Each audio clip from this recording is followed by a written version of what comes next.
সন্ধেবেলা থেকে শুরু হয়ে গেছে এদের বদমাশি। আনন্দ কিন্তু ওদের প্রচণ্ড মনের মধ্যে, কখনো জানলায় উঠছে আবার কখনো বাইরে চলে যাচ্ছে। আমি বলেছি বাইরে যাওয়ার দরকার নেই, এই সন্ধেবেলাতে তোরা ঘরের মধ্যেই থাক। আর সকলের একটা রিকোয়েস্ট ছিল আমার কাছে, ওদেরকে চাউমিন বানিয়ে দিতে হবে। তো আমি চাউমিন বানানোর জন্য এই আলুগুলোকে একদম ঝিরিঝিরি করে কেটেছি আর দিয়েছিলাম কয়েকটা বরবটি আর দুটো পেঁয়াজ দিয়ে আজকে বানিয়ে দেবো এদেরকে চাউমিন। বাচ্চাদের খাবার জিনিস বানাতে গেলে বাচ্চারা কিন্তু একটা জিনিসকেই ভয় পায়, সেটা হচ্ছে কাঁচা লঙ্কা। আমাকে বলে দিল একটুকু ঝাল দেবে না, তাই আমি একটা কাঁচা লঙ্কা দিইনি, শুধুমাত্র এমনি গোলমরিচের গুঁড়ো দিয়েই আজকে চাউমিনটা বানিয়ে দেবো। আগে যখন চাউমিন বানাতাম তখন কিন্তু আমি একদমই চাউমিন বানাতে পারতাম না। আমার রান্না সম্পর্কে কোনো দিনই ছোটোবেলা থেকেই কোনো ধারণাই ছিল না। মাঝে মধ্যে যখন চেষ্টা করতাম তখন চাউমিনগুলো একটা জায়গায় জড়ো হয়ে যেত, কিন্তু এখন আগের মতো আর হয় না, আগের থেকে একটুখানি ভালো হয়েছে। আর সেটা কিন্তু আমি শিখেছি আমার মায়ের কাছ থেকে। সমস্ত রান্না বান্না আমি আমার মায়ের কাছ থেকে আর দিদির কাছ থেকেই বেশিরভাগটা শিখেছি। আমার মা আর দিদি কিন্তু খুব সুন্দর রান্না করে। চাউমিনটা আবার বেশি সেদ্ধ হয়ে গেলে ভালো লাগবে না, তাই আমি হালকা সেদ্ধ করে উঠিয়ে দেবো। আর এখানে কিছুটা কড়াইতে তেল দিয়ে সবজিগুলো হালকা করে ভেজে নেবো, যাতে খেতে কিন্তু খুবই ভালো লাগে। চাউমিনটাকে সেদ্ধ করতে দিয়ে আমি কিন্তু নিজেও সেদ্ধ হয়ে যাচ্ছিলাম, কারণ আজকে প্রচণ্ড গরম পড়েছে, রান্নাঘরে একদমই থাকা যাচ্ছিল না। আমি শুধু ভাবছিলাম কখন আমি চাউমিনটা করে এখান থেকে বেরোবো। চাউমিনটা করতে করতে বাচ্চাগুলো যে কতবার এসেছে আমার কাছে আর বারবার করে জিজ্ঞেস করছিল কখন হবে কখন হবে। আমি বলছিলাম একটুখানি আমাকে সময় দে, আমি দেখ খুব সুন্দরভাবে তোদের জন্য চাউমিনটা রেডি করে দেবো।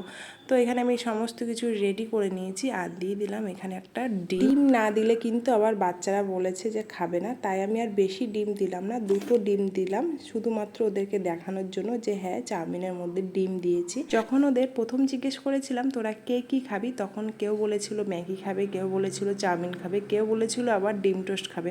তো আমি একটা কথাই বলেছিলাম যে কোনো একটা জিনিস তৈরি করব, সেটা বল তোরা কি খাবি। আমি আবার জিজ্ঞেস করে বললাম ঠিকঠাক বল, নাহলে কিন্তু তোদেরকে আমি মুড়ি আর চানাচুরি খেতে দেবো, কিচ্ছু করে দেবো না। তখন সবাই ভয়ে বলছে ঠিক আছে আমরা সবাই একই জিনিস খাবো, সেটা হচ্ছে চাউমিন। সেদ্ধ করার পরে চাউমিনগুলোর উপরে আমি কিন্তু ঠান্ডা জল দিয়ে দিয়েছিলাম, যার জন্য একটুকু জড়ো জড়ো হয়নি, একদম ঝরা ঝরা হয়েছে।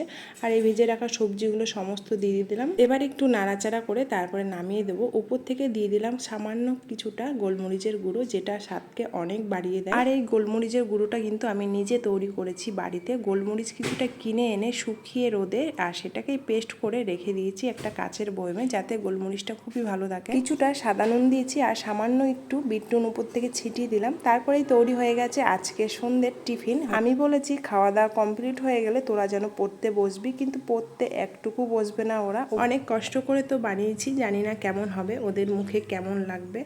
উপরে কিছুটা সস দিয়ে দিলাম, এবার ওদেরকে ডাকবো। দেখো চলে এসেছে সবাই এক এক করে। একবার শুধু আমি বলেছি চাউমিন হয়ে গেছে, তো সবাই এখানে চলে এসেছে। নীলাব্রু, চিনি, ওম আর আদিদেব কিন্তু ওর দাদারা যেটা নেই সেটাই ওর পছন্দ, নিজে কোনো পছন্দ নেই। দাদা যেই বাটিটা নিয়েছে ওই বাটিটাই নেবে। আমি বললাম বাটিতে কি এসে যায়, চাউমিনটা খেয়ে বল কেমন হয়েছে। দেখো এবার ও এবার চামচ নেবে ওর, তো চামচটাকে ওদের চেঞ্জ করে দিলাম। চাউমিনের থেকে ওরা বেশি খুশি হয় সস পেলে, সস ওরা ভীষণ পছন্দ করে। আমি অনেকটা করে সস দিয়েছি, তারপরে ওদের পছন্দ হচ্ছিল না, আবার দিতে হয়েছে আমাকে সস। সকলকে অনেক ধন্যবাদ আমার ভিডিওটি দেখার জন্য। আর এই দেখো কতগুলো বাচ্চা, আর দেবসিনাও কিন্তু এখানে চলে এসেছে, আর আমি তো পুরো এখানে পুরো সেদ্ধই হয়ে গেছি। আবারও দেখা হচ্ছে অন্য ভিডিওতে, সবাই ভালো থেকো।